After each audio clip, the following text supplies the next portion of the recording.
How about this for a little June news? Caleb Downs is a running back? Welcome to Snap Judgments. They are brought to you by Byers Auto. That's Bill Landis, Jeremy Birmingham. I'm Austin Ward. Bill, you're skeptical that it'll actually happen, right? Yeah, I mean, like, he's the best safety in college football. Do you want him to get hit? I think is a reasonable question to ask when Ryan Day decides, upon being asked about the running back room, to throw Caleb Downs' name out there. Like, it's fun to think about. I'm not saying it's definitely not going to happen, but yeah, I'm a little skeptical. I love a little, like, impromptu Tuesday Ryan Day press conference in the middle of summer, and it's pretty straightforward. There's not a lot going on, not a lot of news that we can talk about on Snap Judgments necessarily. And then he's like, you know what?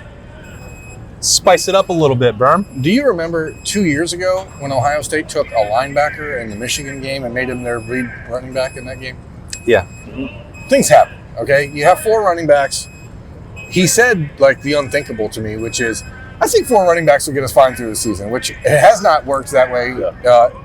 I'm surprised there was no mention of T.C. Caffey in that conversation, but he also said that the conversations with Caleb Downs and his original recruitment involved doing some running back stuff.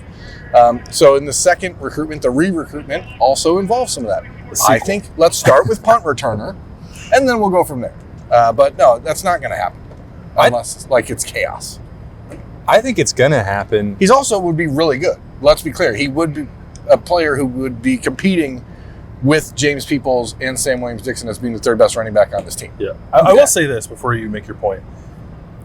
The old Ryan Day, I think, would say that and then never do it, just like out of, I don't know, hesitance. Like, just you don't want to get that guy hurt. If there's anybody who can push Ryan Day to that point, it is a new offensive coordinator. Because that guy's going to want to cook.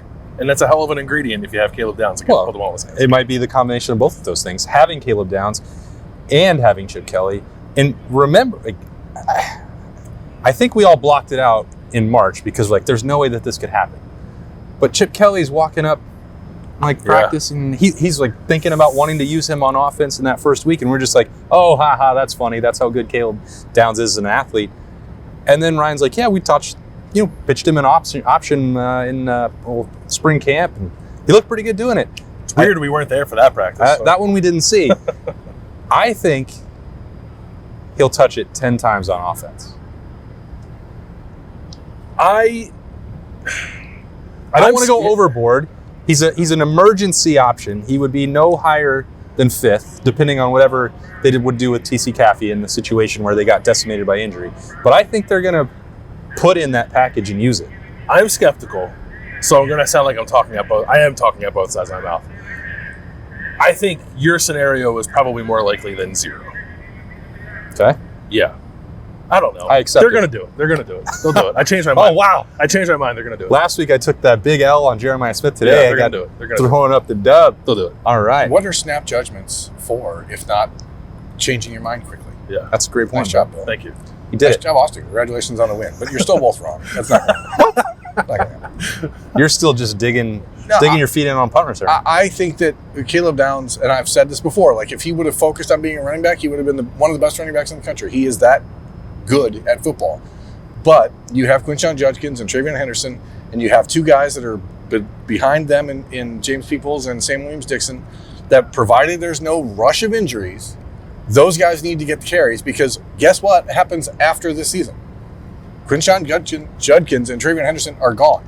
So now you have 2 running backs, and you need to know who the hell the next guy is. They're going to carry the ball more than Caleb Downs. I'm saying 10. I'm not saying 100. Don't waste your time on it. Now, he's a great athlete, maybe, and it's like if you put him in there in a normal game setting, everyone knows why you're putting him in there. So you go 2 back. Yeah. Let's go 2 back with Trey. Use Caleb Downs as a lead blocker. Yeah. Well, it's really hot out here, and you guys are just making me so angry. It's not a waste if you're trying to win a Heisman Trophy for a safety. That's fine. No safety's ever done it. We were talking before the show here. Like Charles Woodson had 30 touches on offense in his career. Yeah. He won the Heisman Trophy because he had a punt return for a touchdown against Ohio State, not because of the 2 touchdowns he had as a running back or as a receiver. I think that those elevated him. The punt return against Ohio State was obviously huge. No one remembers who those huge. were against. No, it's true. But I was also But 9. that was the whole point of his campaign, was that he was offense, defense, and special teams. Like, that's the only way you can trump Peyton Manning, who was famously only an offensive player. Yep. Very famously. Did not play defense. Tennessee should have really considered putting him out there at like defensive end 1 or 2 reps. They thought about it. They got concerned late in the year that he was going to lose the Heisman. And they thought, well, what can we do? And it turns out he couldn't do anything Put him in else. the corner. Yeah. Yeah. All right. Well, that's fun. That's a new thing to think about and talk about. We're going to get into way more of what Ryan Day spoke about on the podcast daily for Wednesday. But if you had one more key takeaway to get in right now on Snap Judgments, Bill, what would it be?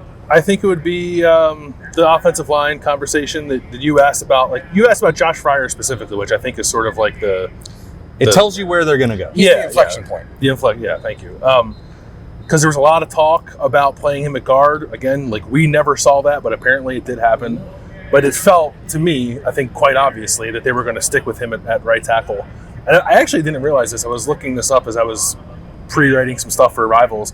Ohio State has not returned its 2 starting tackles since 2017, when Isaiah Prince and Jamarco Jones returned for their second year starting a tackle. So it's been a long time since Ohio State has had that, and I think there's tremendous value in that. Whether or not that was any part of their calculus, I don't know. But I think based on what we saw in the spring, it does make sense for Josh Fryer to stick there and like really focus on right guard. And Ryan Day did not give us a bunch of names about who could be in that competition, but I think we know, right? It's Luke Montgomery, it's Tegra Shabola, it's Carson Hinsman.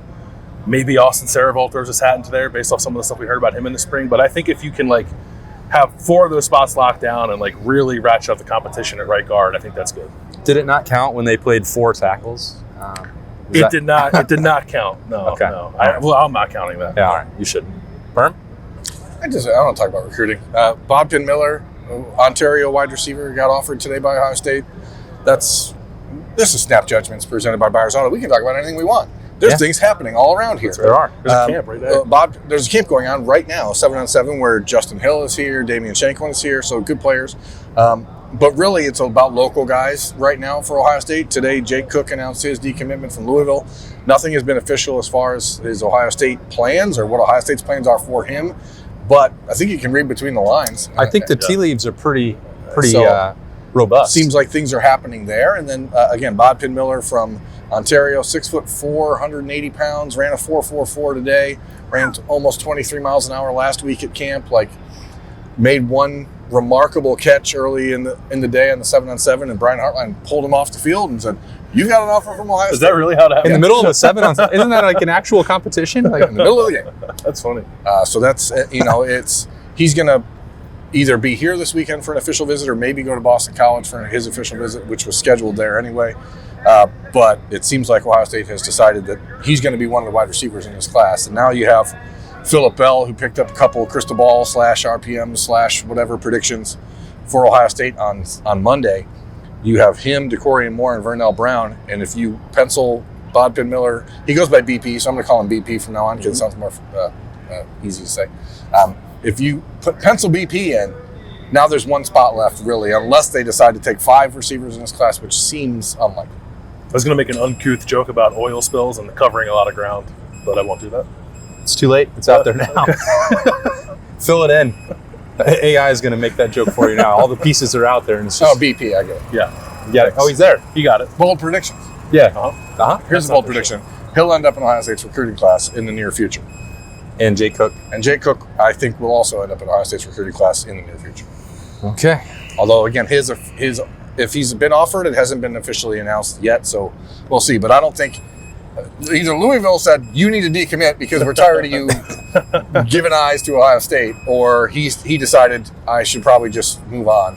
And either way, I think even if Ohio State weren't going to offer, I think Jake Cook has earned and proved himself to be in a higher class of recruit at this point than maybe what Louisville has to offer. Yeah, well, I mean, I think it's great to get some of those BPs on SJs that are brought to you by full name for a company, Buyers Auto.